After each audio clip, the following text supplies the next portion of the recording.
Daryl, just remind everyone, topic today with Grant is roadblocks over the festive season. Well, you know, they're very, very common roadblocks. Roadblocks are always common, not necessarily over the festive season, but presumably when they're speaking about roadblocks. Grant, good afternoon. Sorry, how are you? Are you well? I'm good. I'm launching in here. Normally with roadblocks over the festive season, it's about drinking and driving, or the car full of family going on holiday, stopping to check what are your rights? The big thing is we have to firstly ascertain what type of roadblock this is.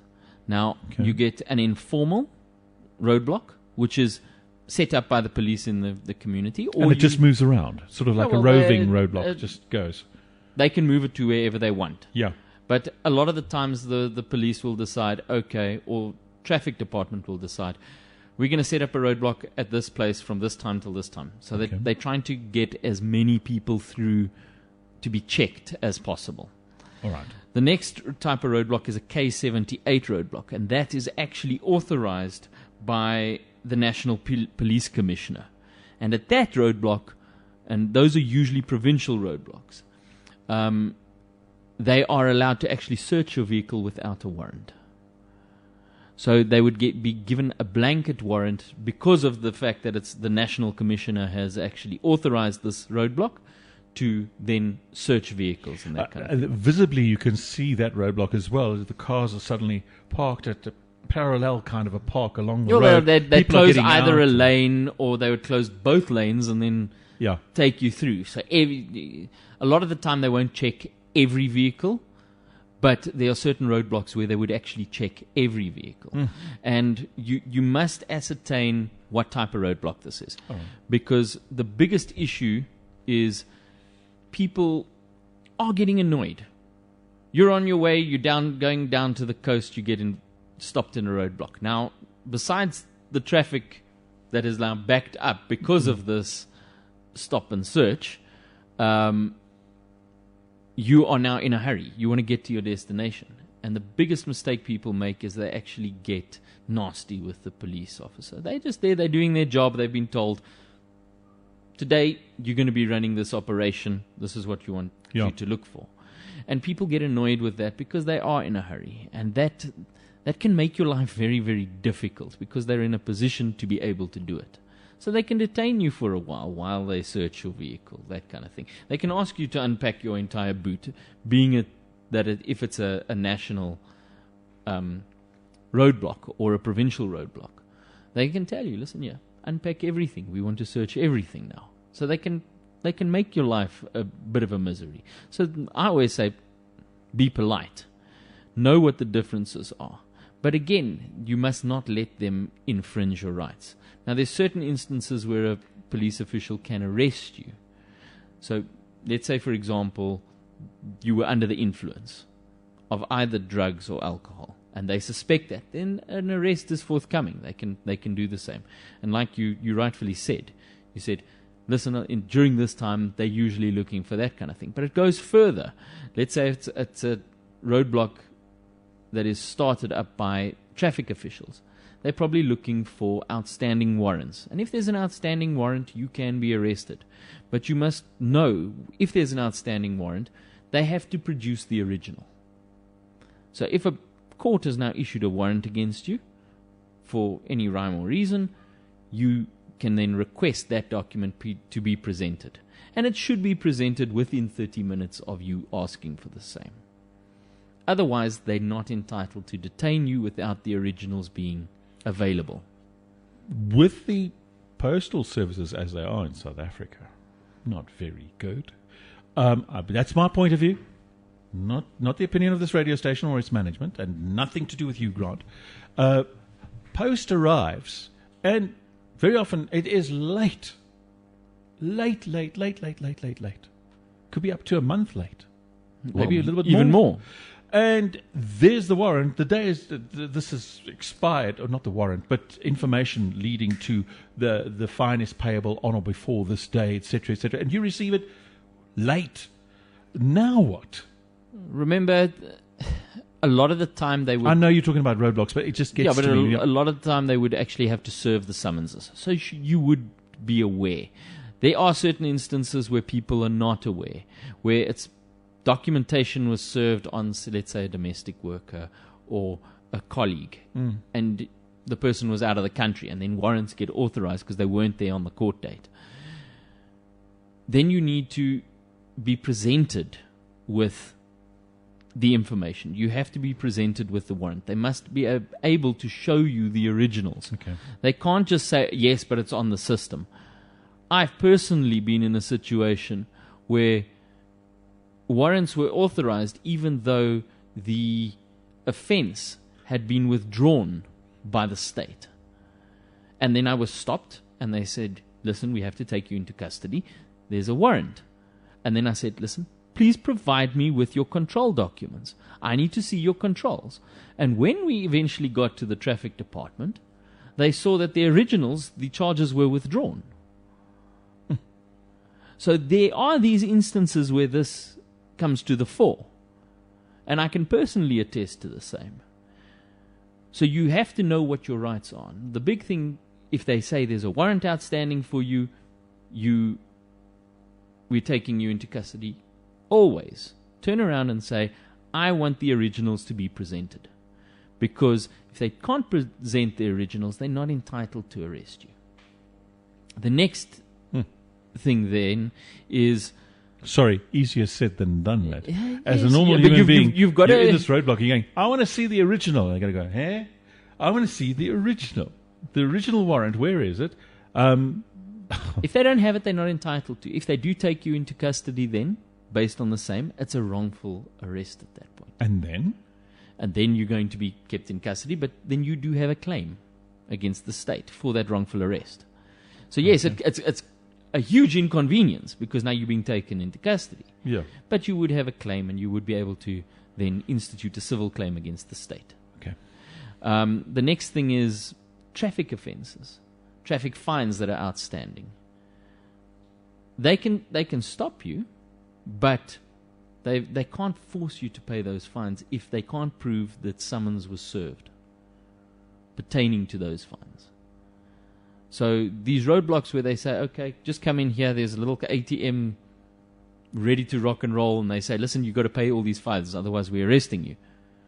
You have the right to say, listen, no, I wish to challenge these in court. So either you issue them to me now, give me a court date on these with regard to these so-called offences, and we will take it from there. Then they can ask you to go and sit down, and then they go and they look for it, or what? Or do they arrest you immediately? We look, and I always tell my clients, listen here, if you don't get the documentation within 30 minutes. 30 minutes. They are just wasting your time. Because it shouldn't take them longer than 30 minutes to get the documentation to you. So if you get to that point, you go up to the police officer that's actually pulled you over, or the one that was conducting the search and that kind of thing, and you say, or you speak to the head, somebody that's in charge at the roadblock, and you say, listen here, you are detaining me.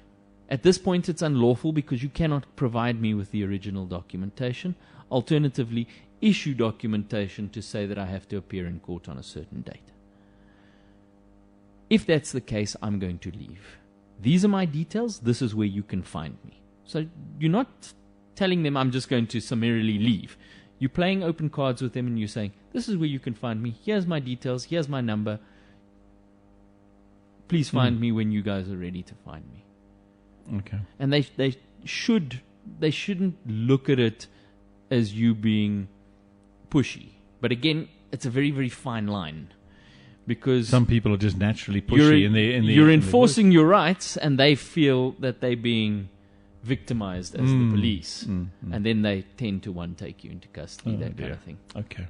So again, those are things that you have to look at specifically with regard to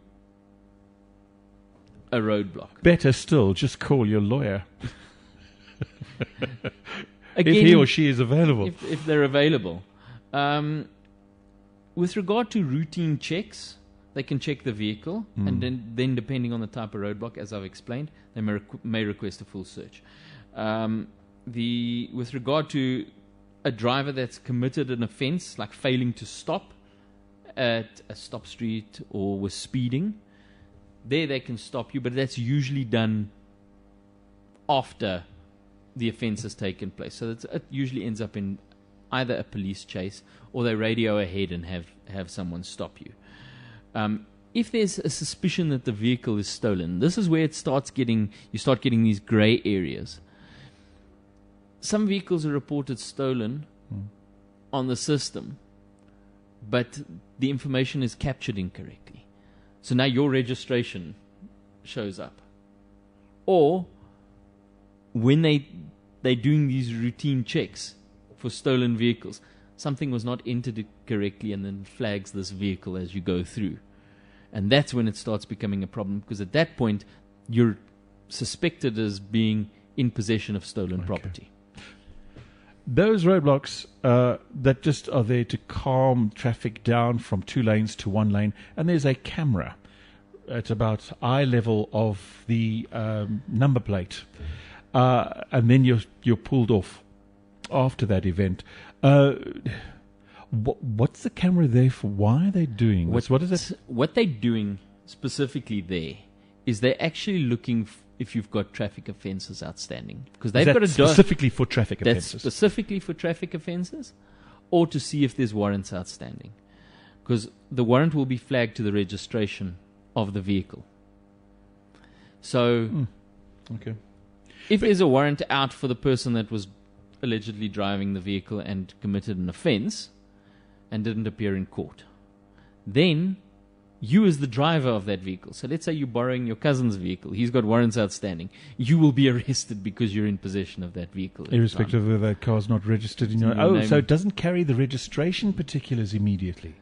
I always thought it would. It's flagged basically to whomever is driving. To that registration number, oh my Lord. And it flags that, then you're stopped, then you're detained. And then they're going to ask you, provide us with your identification.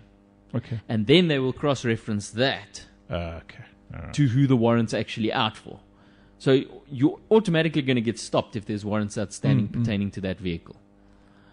But the system's not linked. A lot of the time, it's... That's what R2 is all about, because the system will be linked across the board eventually. Now, if you have something outstanding and it happened in Sasol and you stopped in a whatever roadblock in Vereeniging, it's not going to show up. It's not going to show. But that's why I say it's usually jurisdictionally based. So the guys that are running a roadblock in Vanderbijl will be looking for warrants in Vanderbijl. Okay. No, okay. That makes sense, of course. Well, there you go. Depends on where you stay, I suppose. And that's why people start making U-turns when they get to Sasol. Like, oh, yes, roadblock. Go. Register your vehicle in Botswana. Yeah, there. That's a good one. That's a good one, sir. Can we round it off? Sorry, Grant, we're getting a little bit long in the tooth here with time. Just to round off. Again, play open cards with the police. If at any point you feel unsafe, don't open up the window. You can call 10111 to inform them that you've been stopped in this roadblock. Is it legit?